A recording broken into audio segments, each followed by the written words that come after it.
What's good, superstars? Back with another VV video. You got Superstar Joe. You got Superstar Robin. How's it going, Rob? Pretty good. You? Refresh. My punches are landing. You would say like the WBO champions. Been practicing. I've been on vacation. But anyways, guys, if you are new here, do not forget, become a superstar. Smash the subscribe button down below. Hit the bell notification so you know whenever we post about your favorite project. If it's VV, you're going to love this one, I think. Also, become a superstar VIP, $2.99 a month. Hit the join button underneath the video. Get one of those stars next to your name. Access to spreadsheets, first dibs on merch, all this good stuff. You can level up through the ranks, get entries into the giveaways at the end of every single month. Star in the Universe, one of our favorite giveaways. Follow us on X, follow us on Instagram. Join the Discord. Discord is huge now, 360 strong, I think, plus. At this point, people from all different projects coming together in one spot. And I've seen cross-project integration. Shout out to John in the Discord. He's just been checking out all of the different projects that we talk about and having great conversations. Great asset. We got Tron there, Tron is in our Discord right now, getting people into South by Southwest. And you know Vivi's going to South by Southwest. So he's like giving them the hookups on how to get into that. I don't know if it's free. I don't know what kind of business is happening, but he has the hookups in our Discord. So like Discord is the utility of all utilities. So definitely go check out the Discord. Superstar Discord utility is a real thing. It's a legitimate thing. And yeah, like right now there's some stuff going on, so you guys might definitely want to check it out. You never know how it's going to benefit you. It doesn't hurt to join the Discord. Just stay involved. If you want to interact, you can. If you don't, you can just hang out. It's up to you. Keeps you sharp, right? Keeps you sharp. Exactly. So I think we just jump into it today. I've been off, but I've been seeing a lot of the rumblings of things that have been happening. People are happy, people are mad. Classic week in digital collecting Web3 space. Rob, maybe you have the tweet or you want to pull up what happened first and then pull up the tweets. I'll set the stage up here because while you were away, Joe wasn't around the last few days. I did a video talking about this already.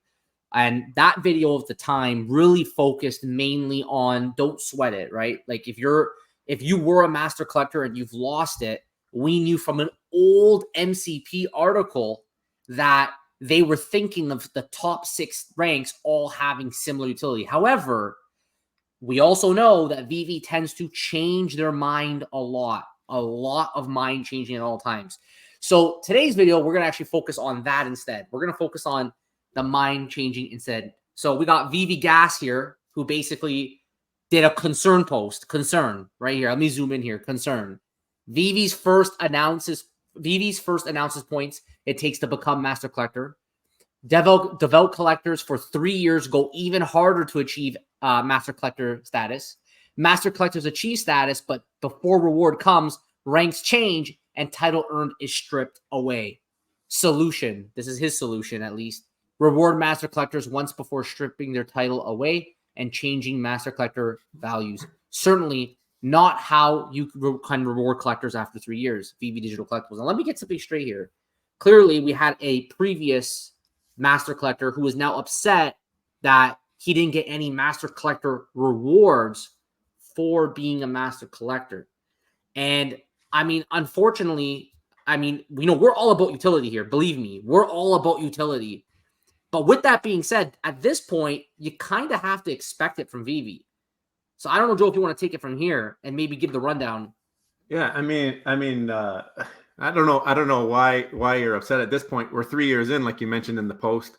There's a lot that's happened in those 3 years that would make you kind of consider that this may happen to you. Like maybe nothing that's happened to this point has been something that has affected you, but there are going to be things that will bother you and will happen to you directly. So, you're going to get upset about something that's going to happen because this is not the first time.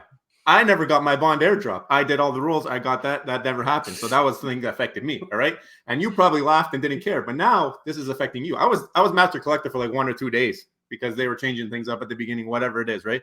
But the thing is that we've learned to bring the expectations from here underneath the floor. Okay. The expectations are below the floor right now. So for us, this doesn't affect us. We're laughing. We're happy because we didn't go and dump money into the app after we got burned that first time or the second time or the third time or the fourth time, because we realized that this is something that could really happen. This could happen and it could happen again and again and again. I got to jump in here because I have to say in your case, though, it was like in the bond airdrop, like that was black and white. They said snapshot and time.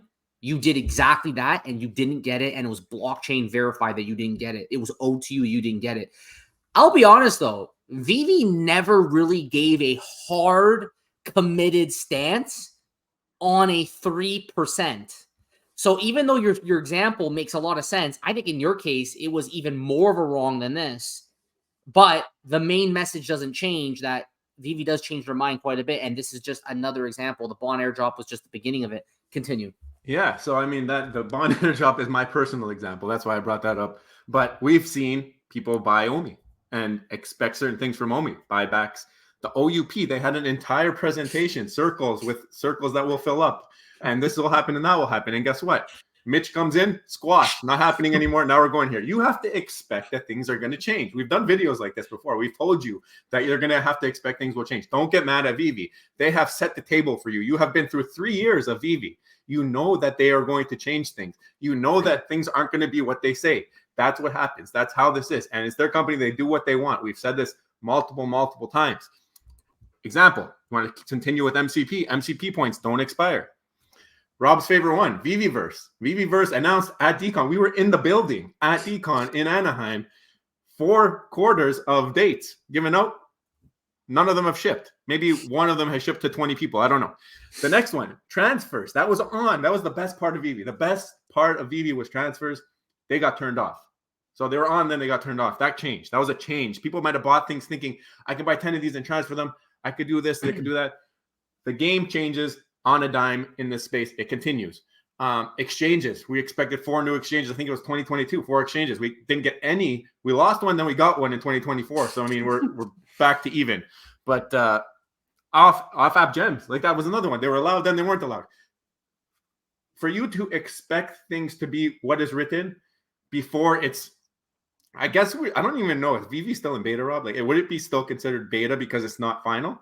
I don't think so. I think at this point, Veve's very happy with the profits that they can make. I mean, on the business side, at the end of the day, you have a cult-like mentality that thinks they're part of the team, but they're not. There's Veve, and then there's the consumers, which is the community that we see on Twitter. And they are perfectly okay. If they enjoy collecting, that's great. But the thing is, when you commit to just being a collector and you buy into that narrative that you're just a collector, why are you getting mad that you're not getting rewards? You should be happy that you bought what you got and you liked it, and that's why you bought it. And I think with the MCP, it's important. I think it is an important part of having utility within the Veve app and kind of creating that light gamification within the app. And I think that what needs to happen is Veve needs to commit to an actual concrete set of rules, like a roadmap, right? Like, how we got roadmaps laid out for us, that we get an idea of how things are supposed to be. I think they've tried with the MCP. It's changed 3 or 4 times now. I think they got to have a really strict commitment. If they're going to do 1%, they should say that so that there's certainty. And if they're not, go ahead. But wait, Rob, you're asking for a roadmap. But that was the whole concern on Metamona's interview when she asked David Yu to answer about what is the roadmap for Veve. So now what we're seeing here, wait, let me back this up. What we're seeing here now is that the MCP or the master collector thing has changed, meaning that you expected one thing and something else happened. Seems like it was planned. Veve had that in the background. They were going to do this. They wanted it to be 1% moving forward, but you didn't know that. And Mona asked the question, what's Veve's roadmap moving forward? Because there's nowhere to find it, because everything has changed. OUP is different. The white papers are different. There's nowhere to find out where this project is moving. And I think that was an amazing question. I think everybody here who's complaining about this should think it's an amazing question too, because we don't know the roadmap. We don't know where it's going. We don't know if they're going to go from 1% to 0.5% to 5%. We have no clue what's going to happen in 6 months from now. And we have to treat it as such. Myself, not putting any more money in until I know that things are consistent and whatever's happening. I mean, it's been like that for a year and a half because it hasn't been consistent. I don't feel comfortable putting money into something until I know the direction that the project is going. Right now, I'm liking what I'm seeing with the MCP structure. I'm liking the bidding with the MCP. I'm liking to see all the new stuff coming out. You got sports, you got music, all these new things coming out. But I want to be sure that what I'm buying is going to be what it will be in a year from now, 2 years from now. Like, I don't want to buy something and then they change it or they make something else more OP and something else. Like, I just want to know where we're going with this. And I think the roadmap question, really good. Yeah, and it would help clarify some of these things. There's obviously at kind of this micro level with MCP specifically. I mean, we're always talking about more bigger picture utility, right? Like Is MCP going to be enough utility for the future? I mean, we don't think so. I guess that's why Mona asked that question. David did answer the question, and we know they're working on the Vverse in the background, but we haven't really seen it. Maybe more of like a glorified showroom than an actual gamified world. But David answered the question. He said, "Look, we're here to offer digital collectibles. This is what we're doing. We're getting the best IP in the world, and we're going to offer you digital collectibles, high quality digital collectibles that you could purchase." So he stayed true to that. That is definitely what we know the roadmap is. I think people, though, were just expecting a bit more because there's been a lot said over the last 3 years with them. Even in the original white pages had, discussions about gamification, even as early as when they did do the Veveverse promotional event at the end in Q4, there was supposed to be gamification, right? So we know that there's more, but it's kind of all broken up. Timelines are all thrown off.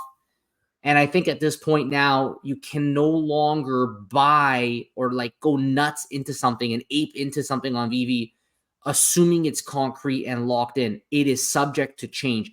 And I will give Veve credit to the MCP program in the sense that they have in their articles been pretty open that everything is subject to change. So, I mean, you can watch my other video where I talked about why there's still maybe a saving grace that rewards may not just be for master collectors. They may be for a range of tiers near the top end. So you don't have to always necessarily be a master collector. Not that there may not be some additional extra unique perks for the master collector. But if you look up MCP Pro, you see that there's equal free utility going to be given for master collectors and the top 6 ranks, right? You guys go watch that video where I explain it. So yeah, go ahead, Joe. I was going to say, MCP Pro might get squashed and they might not do it. You don't know. You have no idea what the roadmap is. You don't know where MCP is going. You don't know what they're thinking. Right now, they're testing. This is a test first time that this has ever existed. They're testing it out, seeing how it works. If there's too many master collectors, they're going to whittle it down. If there's too little master collectors, they're going to bring it up. You cannot make concrete decisions and like Rob said, throw all your mortgage and all the stuff into collectibles that you don't know what the heck they're supposed to do or what the future is yet. Think about it. Just think about it. What have we seen in the past? Have we seen consistency? The only thing that's been consistent has been change when it comes to Veve. So, I mean, expect this. This didn't bother me at all. I went from Diamond 1 to Platinum 3. What does that mean for me? It means maybe in 3 years, I'll be a different number. I don't know. We have no idea. The numbers mean nothing right now. And right now, the only thing you can do with MCP points is bid on collectibles and try and get in there. So whoever has the most has the upper hand.